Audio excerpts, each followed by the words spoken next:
ಪ್ರಿಯರಾದವರೇ, ಯೇಸುಕ್ರಿಸ್ತನ ನಾಮದಲ್ಲಿ ನಾನು ನಿಮ್ಮನ್ನು ವಂದಿಸುತ್ತೇನೆ. ಹೇಗಿದ್ದೀರಾ? ಚೆನ್ನಾಗಿದ್ದೀರಾ? ಇಂದು ಮುಂಜಾನೆ ಸಮಯ ಹೇಗಿದೆ? ಸಂತೋಷವಾಗಿ ಉಲ್ಲಾಸವಾಗಿ ಇದೆಯಾ? ನೀವು ಯೋಚಿಸಿ ನೋಡಿರಿ. ನೀವು ಸಂತೋಷವಾಗಿರಬೇಕೆಂದು ದೇವರು ಬಯಸುತ್ತಾರೆ. ನೀವು ಯಾವಾಗಲೂ ಸಂತೋಷವಾಗಿ ಉಲ್ಲಾಸವಾಗಿ ಇರಬೇಕು. ಬರೀ ಹೋರಾಟವಾಗಿಯೇ ಇದೆ, ಹೇಗೆ ಸಂತೋಷವಾಗಿರಬಹುದು ಎಂಬುದಾಗಿ ಅಂದುಕೊಳ್ಳುತ್ತೀರಾ? ದೇವರು ಹೇಳುತ್ತಾರೆ, ಲೋಕದಲ್ಲಿ ಸಂಕಟಗಳು ಉಂಟು, ಕಷ್ಟ ಉಪದ್ರವಗಳು ಉಂಟು. ಅವುಗಳ ಮಧ್ಯದಲ್ಲಿ ನಾವು ಸಂತೋಷವಾಗಿ ಇರಲು ಸಾಧ್ಯ. ಅದುವೇ ಯೇಸುಕ್ರಿಸ್ತನು ಕೊಡುವ ಆಶೀರ್ವಾದ. ಎಷ್ಟೇ ಸಮಸ್ಯೆಗಳು ಹೋರಾಟಗಳು ಇರಲಿ, ಅದರ ಮಧ್ಯದಲ್ಲಿ ನಾವು ಸಂತೋಷವಾಗಿ ಇರುತ್ತೇವೆ. ನೋಡಿದ್ದೀರಾ? ಅದುವೇ ಯೇಸುಕ್ರಿಸ್ತನು ಕೊಡುವಂಥ ಬಲ. ಎಲ್ಲ ಸರಿಯಾಗಿರುವಾಗ ನಾನು ಸಂತೋಷವಾಗಿದ್ದೇನೆ ಅಂದರೆ ಅದರಲ್ಲಿ ಏನಿದೆ? ಇಷ್ಟು ಹೋರಾಟಗಳ ಮಧ್ಯದಲ್ಲಿ ಕೂಡ ನಾನು ಸಂತೋಷವಾಗಿ ಇದ್ದೇನೆ. ಹಾಗಾಗಿ ನೀವು ಯಾವಾಗಲೂ ಸಂತೋಷವಾಗಿರಬೇಕು. ಅದಕ್ಕೆ ಪ್ರತಿನಿತ್ಯ ದೇವರು ನಿಮ್ಮೊಟ್ಟಿಗೆ ಮಾತನಾಡುತ್ತಾ ಇದ್ದಾರೆ, ಧೈರ್ಯಪಡಿಸುತ್ತಾ ಇದ್ದಾರೆ, ಮುನ್ನಡೆಸುತ್ತಾ ಇದ್ದಾರಲ್ಲ, ಮತ್ತೇನು? ಆತನ ಸಂಗಡ ಇರುವುದೇ ದೊಡ್ಡ ಸಂತೋಷ ತಾನೆ. ಹಾಗಾಗಿ ಉಲ್ಲಾಸವಾಗಿ ಇರಿ. ದೇವರು ಇಂದು ನಿಮಗೊಂದು ವಾಗ್ದಾನ ಇಟ್ಟಿದ್ದಾರೆ. ಏನೋ ಗೊತ್ತಾ? ಪ್ರಕಟಣೆ 21ನೇ ಅಧ್ಯಾಯ 5ನೇ ವಾಕ್ಯ. ಇಗೋ, ಎಲ್ಲವನ್ನೂ ಹೊಸದು ಮಾಡುತ್ತೇನೆ. ಸಿಂಹಾಸನದ ಮೇಲೆ ಕೂತಿದ್ದವನು ಇಗೋ ಎಲ್ಲವನ್ನೂ ಹೊಸದು ಮಾಡುತ್ತೇನೆ ಅಂದನು.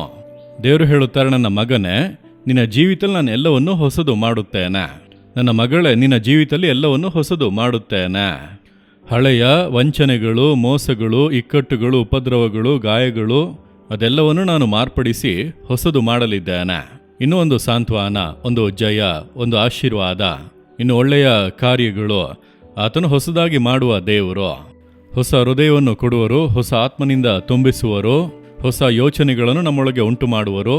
ಈ ರೀತಿ ಎಲ್ಲವನ್ನು ಹೊಸದು ಮಾಡುವಂಥ ದೇವರು. ನಮ್ಮನ್ನು ನಾವೇ ಹೊಸದು ಮಾಡಿಕೊಳ್ಳುವುದಕ್ಕೆ ಆಗುವುದಿಲ್ಲ, ಕಷ್ಟ. ನನ್ನನ್ನು ಹೇಗೆ ಬದಲಾಯಿಸಿಕೊಳ್ಳುವುದು ನಿಮಗೆ ಹೇಳುತ್ತಿಲ್ಲ. ದೇವರು ಹೇಳುತ್ತಾರೆ, ನಾನು ಎಲ್ಲವನ್ನು ಹೊಸದು ಮಾಡುವೆನೋ. ನನ್ನ ಮಗನೇ, ನಿನಗಾಗಿ ನಾನು ಎಲ್ಲವನ್ನು ಹೊಸದಾಗಿ ಮಾಡಿ ಕೊಡುವೆನೋ. ಮನೆಯೊಳಗೆ, ಕೆಲಸದಲ್ಲಿ, ಬಿಸ್ನೆಸ್ನಲ್ಲಿ, ಸೇವೆಯಲ್ಲಿ, ಸಮಾಜದಲ್ಲಿ ಅನೇಕ ಇಕ್ಕಟ್ಟುಗಳು, ಇದೆಲ್ಲ ಬದಲಾದರೆ ಒಳ್ಳೆಯದೆಂಬುದಾಗಿ ಅಂದುಕೊಳ್ಳುತ್ತಾ ಇದ್ದೀರಾ? ನಾನದನ್ನು ಹೊಸದಾಗಿ ಮಾಡುವೆನೆಂಬುದಾಗಿ ದೇವರು ಮಾತು ಕೊಡುತ್ತಾರೆ. ನಿಮಗೆ ಸಂಬಂಧಪಟ್ಟಂಥ ಕಾರ್ಯಗಳನ್ನು ಹೊಸದಾಗಿ ಮಾಡುವರು. ನನ್ನ ಮಗಳೇ, ನಾನು ಹೊಸದಾಗಿ ಮಾಡಿ ಕೊಡುವೆನೆಂದು ಹೇಳುತ್ತಾರೆ. ಹೊಸದು ಮಾಡುವ ದೇವರು. ಆತನಿಂದ ಸಾಧ್ಯವ ಅಂದರೆ ಆತನು ಸಿಂಹಾಸನದಲ್ಲಿ ಕೂತಿರುವವನು. ಒಂದು ರಾಜ್ಯದಲ್ಲಿ ಏನೇ ನಡೆದರೂ ಕೂಡ ಅಧಿಕಾರ ಇರುವವರು ಮುಖ್ಯಮಂತ್ರಿಗಳು. ಮುಖ್ಯಮಂತ್ರಿಗಳೇ ಹೇಳಿಬಿಟ್ಟರು, ಎಲ್ಲ ಅದಕ್ಕೆ ವಿಧೇಯವಾಗುತ್ತದೆ. ನೋಡಿದ್ದೀರಾ? ಒಂದು ದೇಶದಲ್ಲಿ ಏನಾದ್ರು ನಡೆಯುತ್ತಾ ಇದೆ ಅಂದರೆ ಪ್ರಧಾನಿಗಳು ಹೇಳಿಬಿಟ್ಟರು. ಈ ಲೋಕದಲ್ಲಿ ಒಂದು ನಡೆಯಬೇಕು ಅಂದರೆ ಸಿಂಹಾಸನದಲ್ಲಿ ಕುಳಿತಿರುವಂಥ ರಾಜಾದಿರಾಜನು, ಕರ್ತಾದಿಕರ್ತನು, ಸರ್ವ ಲೋಕದ ದೇವರು, ಇಡೀ ಲೋಕವನ್ನೇ ತನ್ನ ನಿಯಂತ್ರಣದಲ್ಲಿ ಇಟ್ಟುಕೊಂಡಿರುವಂಥ ದೇವರು ಹೇಳುತ್ತಾರೆ, ನಾನು ಎಲ್ಲವನ್ನು ಹೊಸದು ಮಾಡುವೆನೋ. ಮತ್ತ್ಯಾಕೆ ಭಯಪಡುತ್ತೀರಿ?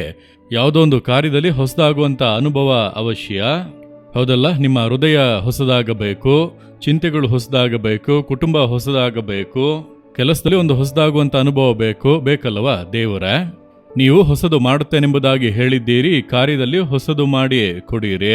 ಆ ರೀತಿ ಪ್ರಾರ್ಥಿಸಿ ನೋಡಿರಿ, ಅದ್ಭುತ ನಡೆಯುತ್ತದೆ. ಅದಕ್ಕಾಗಿಯೇ ಶಿಲುಬೆಯಲ್ಲಿ ಆತನು ತನ್ನನ್ನು ಬಲಿಯಾಗಿ ಕೊಟ್ಟನು, ತನ್ನ ರಕ್ತವನ್ನು ಸುರಿಸಿದನು, ನಮ್ಮನ್ನು ವಿಮೋಚಿಸಿ ಎಲ್ಲವನ್ನು ಕೂಡ ಹೊಸದು ಮಾಡುವುದಕ್ಕೆ. ಹಾಗಾದರೆ ಇಂದು ಹೇಳಿರಿ, ಯಾವ ವಿಷಯದಲ್ಲಿ ನಿಮಗೆ ಕಾರ್ಯಗಳು ಹೊಸದಾಗಬೇಕು? ನಿಮ್ಮ ಗಂಡನ ವಿಷಯದಲ್ಲ, ಮಕ್ಕಳ ವಿಷಯದಲ್ಲ, ಕುಟುಂಬದಲ್ಲ, ಅಥವಾ ಕೆಲಸದಲ್ಲ. ಶರೀರದಲ್ಲಿರುವಂಥ ರೋಗಗಳು ನೀಗಿ ಹೊಸ ಬಲ ಬರಬೇಕೆಂದು ಬಯಸುತ್ತೀರಾ? ಯಾವ ಕಾರ್ಯ?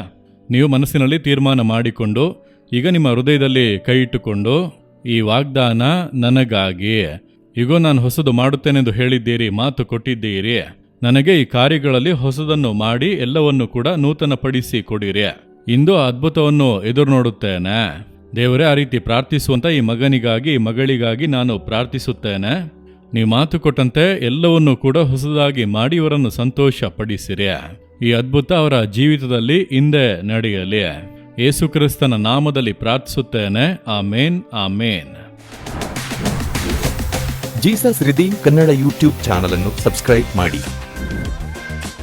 ಸಬ್ಸ್ಕ್ರೈಬ್ ಬಟನ್ ಕ್ಲಿಕ್ ಮಾಡಿ ಮತ್ತು ಬೆಲ್ ಬಟನ್ ಒತ್ತಿ. ಅನುದಿನ ಕಾರ್ಯಕ್ರಮದ ಮಾಹಿತಿ ಪಡೆಯಿರಿ.